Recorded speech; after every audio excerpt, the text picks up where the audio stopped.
श्रीनगर की वादी में मौजूद है एक ऐसा जादुई हॉस्पिटल जिसे कहा जाता है lifeline of the security forces of the valley.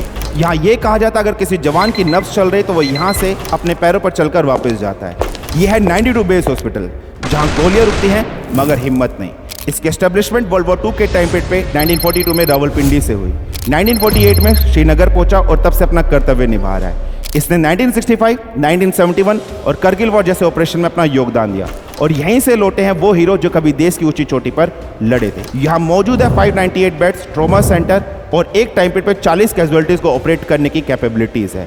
मौजूद है हर वो वर्ल्ड क्लास फैसिलिटीज जो कि एक वॉर जोन हॉस्पिटल में होनी चाहिए, जैसे कि MRI, CT scan, ballistic study, vascular surgery और प्लास्टिक सर्जरी जैसे फैसिलिटीज। कोविड के टाइम पर जहाँ देश के बड़े प्राइवेट हॉस्पिटल स्ट्रगल कर रहे थे, इस हॉस्पिटल का मोर्टेलिटी रेट था लेस देन 1%। इस हॉस्पिटल की सबसे बड़ी हिम्मत है यहाँ के डॉक्टर्स और medical staff. Army medical corps के वीर जवान लगे रहते हैं दिन रात, क्योंकि इनके लिए पेशेंट सिर्फ एक केस नहीं है बल्कि एक सोल्जर की जिंदगी है। इस हॉस्पिटल की दीवारों पर टंगे हैं 100 से ज़्यादा ऐसे वीर योद्धाओं के नाम जो कभी देश के लिए लड़े और जिन्हें यहाँ से नई जिंदगी मिली।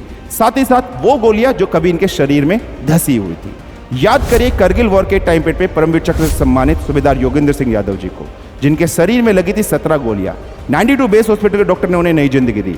या उस जवान का किस्सा जिसके सर का एक हिस्सा निकालकर पेट में टेम्परेरी फिट कर दिया गया और रिपेयर करके वापस सर में लगा दिया गया। That's the miracle of Indian army doctor.